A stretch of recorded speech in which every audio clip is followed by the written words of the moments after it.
Muito bem, agora sim, muito bem. Vamos retomar a nossa série de mensagens na primeira epístola de Pedro.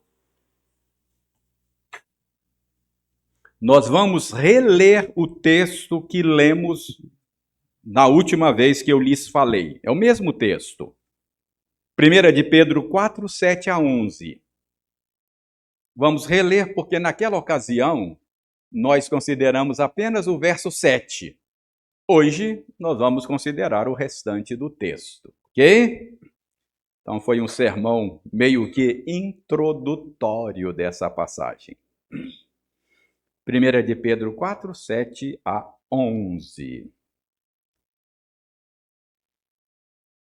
Diz o seguinte: o fim de todas as coisas está próximo. Portanto, sejam criteriosos e sóbrios para poderem orar. Acima de tudo, porém, tenham muito amor uns para com os outros, porque o amor cobre a multidão de pecados. Sejam mutuamente hospitaleiros, sem murmuração. Sirvam uns aos outros, cada um conforme o dom que recebeu, como encarregados de administrar bem a multiforme graça de Deus. Se alguém fala, fale de acordo com os oráculos de Deus. Se alguém serve, faça-o na força que Deus lhe dá, para que em todas as coisas Deus seja glorificado por meio de Jesus Cristo, a quem pertence a glória e o domínio para todo sempre. Amém. Permaneça com a sua Bíblia aberta para você acompanhar a explicação do texto. Mas antes, nós vamos pedir ao Senhor que nos ilumine com o Espírito Santo. Senhor, o texto que acabamos de ler, embora escrito por Pedro escreveu sob a inspiração do Espírito do Senhor. Que o mesmo Espírito que trabalhou na pessoa do escritor possa trabalhar agora em nós, para que nós possamos ter uma boa compreensão do sentido destas palavras. E que ao compreender estas palavras, que são palavras tuas, elas possam reorientar o nosso coração, a fim de que nós sejamos aperfeiçoados pelo poder da tua palavra. Nós pedimos esta bênção em nome de Jesus, que é a palavra que se fez carne e habitou entre nós. Amém. Certamente você sabe o que é uma maquete. Claro que sabe, não é? Uma maquete é uma representação de algo em tamanho reduzido. Maquetes são muito usadas na construção civil. Arquitetos e engenheiros usam maquetes para que projetos ainda futuros, ainda em construção, possam ser visualizados antecipadamente. Por meio da maquete, você pode ter uma ideia de como ficará o prédio, a obra, depois de concluída. Então, a maquete serve para dar uma visão antecipada de algo que ainda está em construção. A passagem de hoje nos ensina que a igreja é uma maquete. A igreja é uma maquete do reino de Deus. Se eu fosse dar um tema para o sermão, talvez pudesse ser esse tema: a maquete do reino de Deus. No último sermão, nós focalizamos apenas o verso 7, onde Pedro diz que o fim de todas as coisas está próximo. Com isso, Pedro está dizendo que todos os acontecimentos importantes do grande drama da redenção já aconteceram. Por isso, Pedro diz: o fim está próximo. Sejam, portanto, criteriosos. Sejam sóbrios, a fim de que vocês possam priorizar o que é importante. Sejam sóbrios, o fim está próximo. Sejam criteriosos, a fim de que vocês possam focar naquilo que é eterno, naquilo que é permanente. Então foi isso que Pedro disse no verso 7, e nós já analisamos o verso 7. Agora vejam o que ele vai dizer no verso 8. Depois de dizer que a proximidade do fim deveria fazer você ser mais criterioso e focalizar naquilo que é eterno e permanente, no verso 8 ele diz: acima de tudo, porém, tenham muito amor uns para com os outros. Então, o fim da presente ordem de coisas está próximo. A ordem eterna está chegando. A velha criação já está terminando. A nova criação já está começando. Portanto, diz Pedro, sejam criteriosos, sejam sóbrios, mas principalmente, acima de tudo, vivam em amor. Irmãos, a velha criação já foi julgada e condenada lá na cruz do Calvário. A nova criação já foi inaugurada na ressurreição de Jesus. Por isso, diz Paulo, se alguém está em Cristo, é nova criação. Se alguém está em Cristo, notem o verbo, é presente. Ele não diz será nova criação. Se alguém está em Cristo, já é nova criação. A nova criação já foi inaugurada. A nova criação já começou, embora ainda não tenha sido consumada, ainda não tenha sido concluída, mas ela já é uma realidade.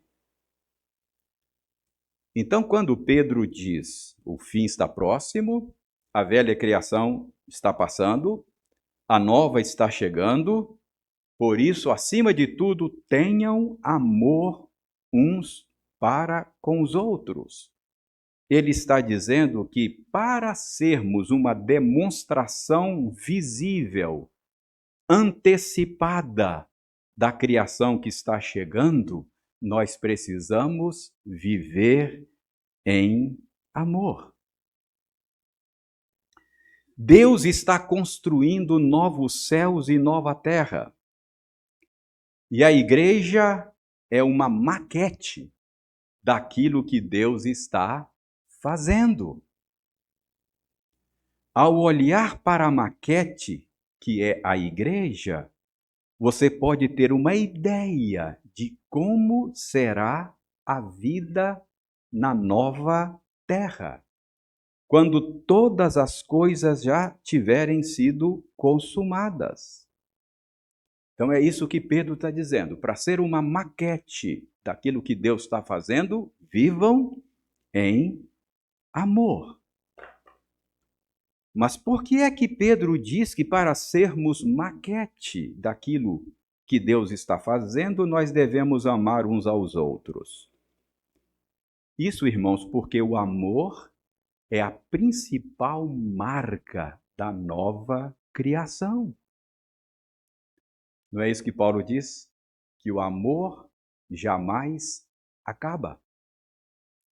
Portanto, o amor permanecerá por toda eternidade.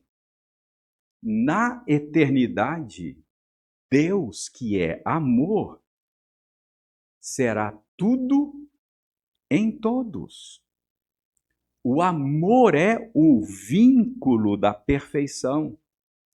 Por isso, na eternidade, não haverá barreiras, não haverá mágoas. Deus fará convergir todas as coisas em Cristo. Na eternidade, a comunhão com Deus e com o próximo será perfeita. O amor é o idioma que será falado na nova criação. Portanto, viver em amor é já viver na esfera da nova criação. Viver em amor é antecipar a eternidade. Por isso, Pedro diz: o fim está próximo. Percebam isso. Sejam criteriosos, sejam sóbrios, mas acima de tudo, vivam já em amor. É uma antecipação da nova criação. Se você está em Cristo, você é nova criatura. A sua linguagem agora é o amor. Esse é o seu idioma. Você não pertence mais à velha criação. Você pertence agora à nova criação. Irmãos, não é difícil a gente perceber que o amor está no DNA daquilo que Deus está fazendo. Pense comigo, por que é que Deus criou todas as coisas? O que é que moveu Deus na criação de céus e terra? Por que é que Ele criou todas as coisas? Por amor. Por amor. Ele não criou o mundo por necessidade. Ele criou por amor. O ser de Deus é um ser dinâmico. É uma comunidade de amor e prazer. Quando Jesus Cristo foi batizado, o Pai disse: esse é o meu Filho amado, em quem eu tenho prazer. O Filho, na sua oração sacerdotal, ele diz com todas as letras ao Pai que o Pai o amou antes da fundação do mundo. Então Jesus diz com todas as letras que ele foi amado pelo Pai antes da fundação do mundo. Por que é que o Pai, então, decidiu criar céus e terra? Ele decidiu criar porque ele desejou estender este amor que ele sempre teve pelo seu único filho a outros filhos adotivos. Paulo diz que em amor Deus nos predestinou antes da fundação do mundo para quê? Para a adoção de filhos. Então, antes da fundação do mundo, Deus desejou estender o amor que ele sempre nutriu pelo seu único filho a muitos outros filhos adotivos nele. Então, o plano é formar uma grande família de muitos filhos amados em Jesus. E o plano é que aqueles que são amados em Jesus aprendam também a amar com o mesmo amor com que foram amados. Preste bem atenção. Tornar-se parte da família de Deus não significa somente ser objeto do amor dele, mas também serem canalizadores do amor dele. Não foi isso que Paulo escreveu aos Efésios? Ele diz: sede, pois, imitadores de Deus, como filhos amados. Andai em amor, como também Cristo nos amou e se entregou a si mesmo por nós. Então esse é o plano, essa é a ideia. Eu fui amado em Cristo para que eu possa amar com o mesmo amor com que eu fui amado. Se você não ama, você não é nascido de Deus. Se você não ama, você não conhece a Deus, porque Deus é amor.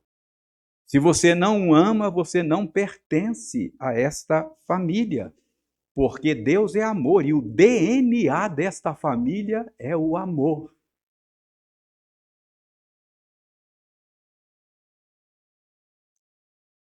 Então, vivendo em amor, sendo aquilo que fomos projetados para ser, nós nos tornamos uma maquete do reino de Deus, uma antecipação da vida que nos aguarda na eternidade. Jesus não usou o termo maquete, mas ele falou: nisto saberão que vocês são meus discípulos. Em quê? Se tiverem amor uns para com os outros.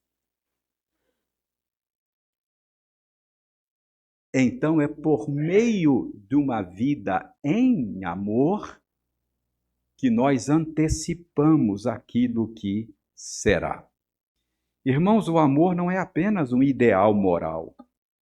O amor é a própria essência da vida na nova criação. A nova criação ainda não foi consumada, mas ela já foi inaugurada. O reino de Deus não se manifestou ainda em toda a sua plenitude, mas ele já está presente entre nós. E a igreja, como uma comunidade de amor, é a maquete de novos céus e nova terra. A igreja antecipa, a igreja dá visibilidade a uma realidade que ainda está em construção. Em cada gesto de amor dos crentes, a nova ordem já desponta, mesmo que imperfeita.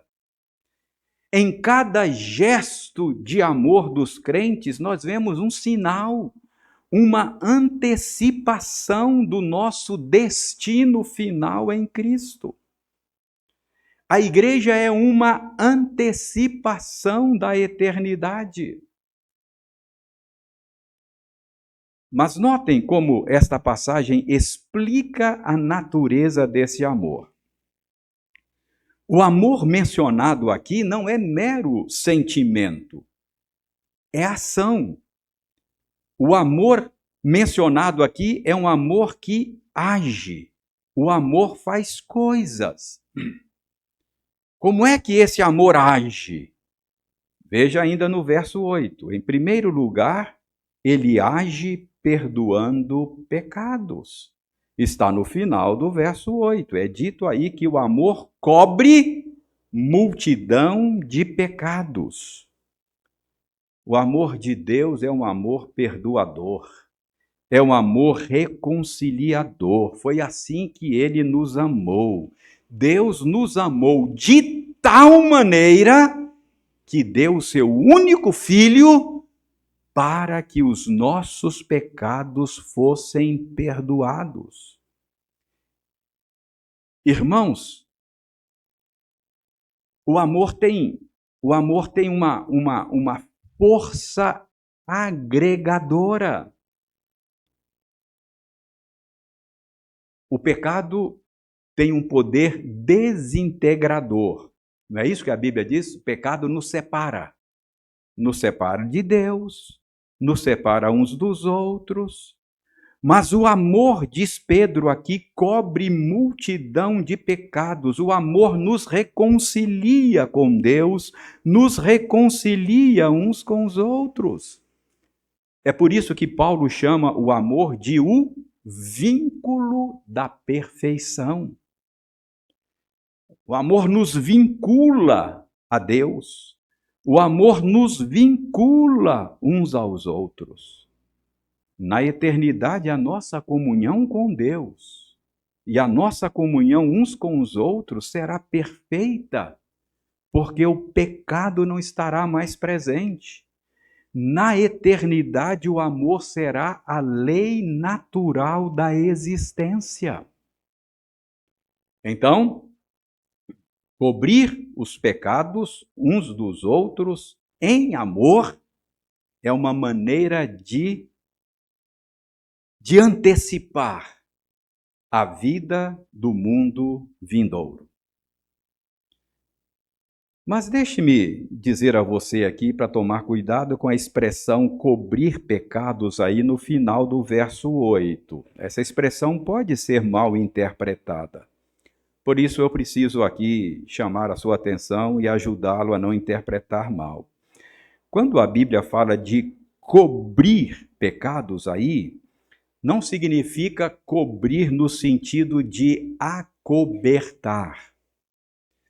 Não significa negligenciar. Não significa fazer vistas grossas. Pecado, segundo o ensino geral da Escritura, precisa ser tratado. E dependendo do caso, a disciplina amorosa precisa ser acionada. Quando Pedro diz que o amor cobre multidão de pecados, ele está ecoando aí o ensino de Provérbios. Provérbios 10, 12 diz: o ódio excita contendas, mas o amor cobre todos os pecados. Então, Provérbios está contrastando o que o ódio faz na comunidade com o que o amor faz. O ódio excita contendas, provoca conflitos, causa separação, causa ruptura. Mas o amor, pelo contrário, passa por cima das ofensas e provoca reconciliação. Não foi isso que Deus fez conosco? Ele, por amor, ele se moveu em direção a nós, cobriu os nossos pecados, passou por cima das nossas ofensas e nos reconciliou consigo mesmo por meio de Jesus. Repito, o pecado separa, o amor reconcilia. Então, o amor é uma maneira de antecipar a vida da eternidade. Por isso a igreja é uma maquete do reino. E amor aqui é fazer coisas, não é um mero sentimento, como, por exemplo, perdoar pecados. Mas além de cobrir pecados, esse texto nos ensina que o amor também acolhe. Olha o verso 9. Pedro diz: sejam mutuamente hospitaleiros sem murmuração. A hospitalidade cristã é um modo de amar. Para nós que vivemos numa sociedade que oferece uma rede enorme de serviços e hospedagem, talvez essas palavras de Pedro não façam muito sentido. Mas naqueles dias, A hospitalidade era uma forma muito comum de expressar amor aos irmãos. Não é sem razão que o tema da hospitalidade é tratado repetidas vezes na Escritura. A hospitalidade, por exemplo, foi crucial para a expansão da igreja nos primeiros séculos. Muitos missionários dependiam disso em suas viagens missionárias. O próprio apóstolo Pedro se serviu da hospitalidade dos irmãos. Lembram lá Pedro hospedado na casa de Simão, o curtidor, quando ele teve aquela visão do lençol descendo? Então, o próprio Pedro, que está escrevendo aqui, foi abençoado pelo acolhimento de irmãos. Muitos lares no primeiro século, ou nos primeiros séculos, se tornaram locais de reuniões e cultos dos cristãos. Você vai ler nas cartas dos apóstolos, saudação à igreja que se reúne na sua casa. Então, o acolhimento em casa servia, inclusive, para consolo, para refrigério para crentes perseguidos, hostilizados. Lembre-se que Pedro aqui está escrevendo para cristãos que estavam sendo hostilizados, muitas vezes abandonados pela própria família. Enfim, acolher um irmão é uma forma de amar como Deus nos amou. Irmãos, a razão para a hospitalidade cristã é teológica, não simplesmente moral e ética. A razão é sempre teológica. Você deve ser hospitaleiro não apenas por uma questão de educação, ética social, mas você deve ser hospitaleiro porque Deus é o nosso anfitrião. Às vezes nós nos esquecemos de que nós somos hóspedes do Senhor. Às vezes tem alguns cânticos que falam assim, né? Espírito Santo, fique à vontade entre nós. Sempre que eu ouço essa frase nos nossos cânticos, eu fico pensando, quem deveria dizer, olha, você pode ficar à vontade é ele. Não é eu que digo para ele ficar à vontade. Ele é o anfitrião, eu sou o hóspede. É ele que vai dizer, fique à vontade. Entendeu? Do Senhor é a terra e tudo o que nela se contém. Do Senhor é a igreja, comprada pelo sangue do Cordeiro. É o Senhor quem está preparando novos céus e nova terra para receber você por toda a eternidade. Ele é o anfitrião. Nós somos hóspedes. Então, a hospitalidade é uma maneira de imitarmos o Senhor, de sermos mais parecidos com o nosso Pai Celeste. É uma maneira de amar como Ele nos amou. Assim como Ele nos acolhe em Cristo, nós devemos acolher uns aos outros. E notem que Pedro diz aqui que devemos ser hospitaleiros sem murmuração, sem reclamar. Pedro sabe que acolhimento tem um preço, né? A sabedoria popular já percebeu isso, né? A sabedoria popular diz que hóspede é igual peixe. 3 dias já fede, não é? Cheira mal. Não é assim? Tem um preço a pagar. Tem um preço a pagar. Mas lembre-se do alto preço que o Senhor pagou para acolher você. Foi o sangue do seu próprio filho, seu único filho, para que você pudesse ser acolhido por ele. Então, Pedro está dizendo, o fim está próximo. Sejam criteriosos. Foque naquilo que é eterno e que vai permanecer. Mas, acima de tudo, vivam em amor. Como? Cobrindo as ofensas uns dos outros com amor. Como? Acolhendo uns aos outros.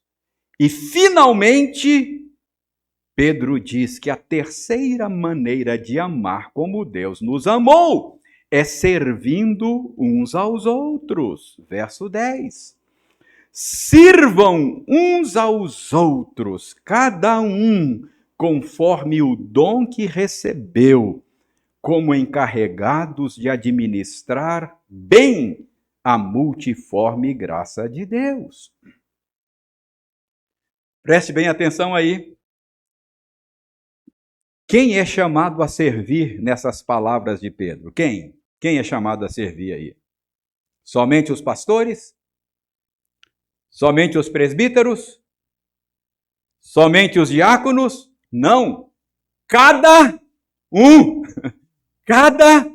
um dos crentes. Servir uns aos outros, cada um dos crentes. Cada salvo é chamado ao serviço. Conforme o dom que recebeu. Quando Deus salvou você, Ele equipou você para o serviço. Ele lhe deu dons, talentos, para que você pudesse servir aos seus irmãos no corpo de Cristo. Cada um conforme o dom que recebeu. O chamado cristão não é apenas chamado para a salvação. O chamado cristão é também chamado para o serviço. Se Deus salvou você, Ele equipou você para o serviço. Paulo conecta a salvação com o serviço de maneira muito clara, lá no capítulo 2 da carta aos Efésios. Ele diz que nós somos feituras de Deus, criados em Cristo Jesus. Criados aí é criados novamente, nascidos de novo, recriados. Somos feituras dele, criados em Cristo Jesus para o ministério, para o serviço cristão. Percebe como é que salvação e serviço são dois lados de uma mesma moeda? Cada um é chamado a servir conforme o dom que recebeu. Você foi salvo para o serviço. E note que você não serve com recursos próprios. Você não tem de si mesmo os recursos para o serviço cristão. Você é apenas, segundo essa passagem, um administrador, um despenseiros dos recursos de Deus. E note também que essa graça de Deus que você ministra, ou que Ele ministra por intermédio da sua vida, é uma graça multiforme. Significa que tem uma multiplicidade enorme de formas de servir, de ministrar a graça.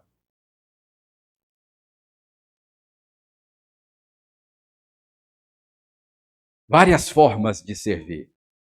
Eu espero que você descubra. Espero que você descubra a forma de servir. Espero que você descubra como foi que Deus o equipou. Se está no corpo, a Bíblia usa essa metáfora, né? A Bíblia usa a metáfora do corpo humano para falar da igreja. Se está no corpo e não tem nenhuma função, corta e joga fora, porque isso é um quisto. É um cisto. Não é? Percebe? Está no corpo, tem uma função. Então, se Deus inseriu você no corpo, você tem dons, você tem talentos, você tem função, algum tipo, alguma maneira de servir que você precisa descobrir. Qualquer que seja a sua forma de servir, ela é dependente do Senhor. Ele diz, sem mim nada podeis fazer. Então, o serviço cristão não é um trabalho humano ajudado por Deus. É o trabalho de Deus, do qual a gente participa. Ele nos dá o privilégio de sermos seus colaboradores. Não é ele que é meu colaborador, eu é que sou o colaborador. O que é colaborador? Aquele que labora, que trabalha junto. Ele é que trabalha. E eu sou um ajudante dele. Jesus Cristo disse: eu edificarei a minha igreja. É ele que edifica a igreja. Mas ele me dá a honra, o privilégio de ser parte do que ele está fazendo. Ele edifica com a minha participação, às vezes, edifica sem a minha participação, e às vezes ele edifica até apesar de mim, eu estou atrapalhando, mas ele edifica. Percebe? Então, o serviço cristão não é trabalho humano do qual Deus participa, é trabalho divino do qual o homem participa. E para que é assim? Para que em todas as coisas seja Deus glorificado, não é? Se alguém fale, se seu modo de servir é usando palavras, seja no ensino, seja no aconselhamento, seja na pregação, seja na conversação do dia a dia, se você usa palavras para servir os seus irmãos, não são as suas palavras que vão servir. Fale segundo os oráculos de Deus. Se alguém serve, faça-o na força que Deus supre. Para quê? Para que em todas as coisas seja Deus glorificado por meio de Jesus Cristo, a quem pertence a glória e o domínio para todo sempre. Amém. O fim está próximo, diz Pedro. Os grandes eventos do grande drama da redenção já aconteceram. O fim está próximo. Você deve ser sóbrio, deve ser criterioso, saber estabelecer prioridades nesse momento. Você precisa focar naquilo que é eterno e que permanece. Mas, sobretudo, diz Pedro, acima de tudo, amem uns aos outros. Como maquete, antecipem a vida do mundo vindouro. O que isso significa de maneira prática? Perdoar as ofensas uns dos outros. Acolher o diferente e servir uns aos outros. Irmãos, é isso que a proximidade do fim requer de nós. A Bíblia fala que um dos sinais dos tempos é a multiplicação de guerras. Está estourando guerras por aí, o pessoal fica apavorado, né? Guerra, sinal dos tempos. Não, o fim se aproxima. O que você tem que fazer? Seja criterioso, foca no que é eterno, ame os seus irmãos. Essa é a reação que se espera dos crentes no fim dos tempos. Cubra as ofensas dos seus irmãos com perdão, acolhe o diferente e sirva de acordo com o equipamento que Deus lhe deu. É assim que a gente espera o fim do mundo. Essa é a maneira de esperar o fim do mundo. A igreja é uma maquete. A igreja antecipa a vida do mundo vindouro. É dessa maneira. É isso que a proximidade do fim requer de nós. Em São Paulo, eu morei perto do CTN. que é CTN? CTN é o Centro de Tradições Nordestinas. Fica lá na Zona Norte, bairro do Limão. Eu morei bem próximo lá. CTN é uma organização que foi fundada com o propósito de preservar e valorizar a cultura nordestina. CTN oferece uma variedade enorme de atrações. Lá tem shows, vários eventos ligados à cultura nordestina. O nordestino que vive em São Paulo, forasteiro em São Paulo, ele pode matar a saudade da sua terra frequentando lá o CTN. Lá ele vai encontrar muitos dos seus conterrâneos, não é? Lá ele pode saborear a culinária nordestina, ouvir uma boa música, um bom baião, não é? Lá no CTN. E vai também afiar o sotaque, né? Relembrar o sotaque da terra. Então, o que é o CTN?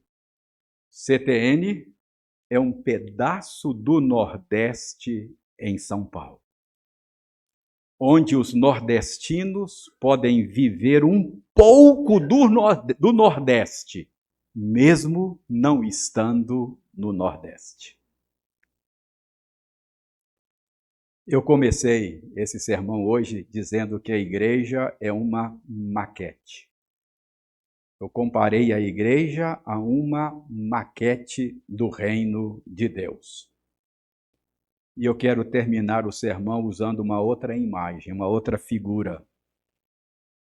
Eu diria que a igreja é o nosso CTN. Não é Centro de Tradições Nordestinas. CTN agora é Centro de Tradições da Nova Jerusalém. Assim como o CTN em São Paulo possibilita ao nordestino que vive em São Paulo matar a saudade da sua terra, assim como o CTN é um pedaço do Nordeste em São Paulo, a igreja é um pedaço do céu na terra. É o nosso CTN. A igreja possibilita a gente matar as saudades da Nova Jerusalém. A Bíblia diz que Deus plantou a eternidade no nosso coração. Por isso nós temos saudades da eternidade, sem nunca ter estado lá. Por isso nós temos saudades da Nova Jerusalém, uma terra que nós nunca vimos, nunca moramos lá. Mas nós sabemos que é o nosso verdadeiro lar. E nós ansiamos por Nova Jerusalém. Enquanto isso, a gente vai quebrando o galho no CTN, no Centro de Tradições da Nova Jerusalém. Vamos ficar em pé? Vamos cantar a nossa saudade de Jerusalém. Vamos cantar a nossa ânsia da nova terra.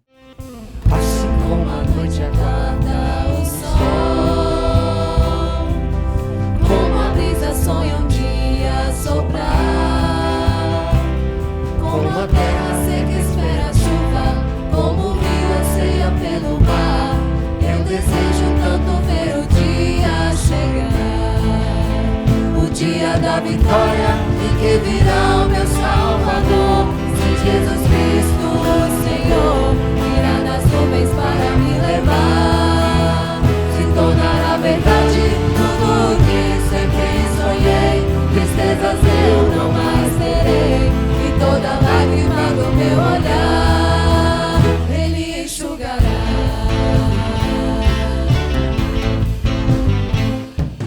Braços levantados livres do mal, igualdade e justiça haverá. Já não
virá o meu Salvador. Se Jesus Cristo, o Senhor, virá nas nuvens para me levar. Se tornará verdade tudo o que sempre sonhei. Tristezas eu não mais terei, e toda lágrima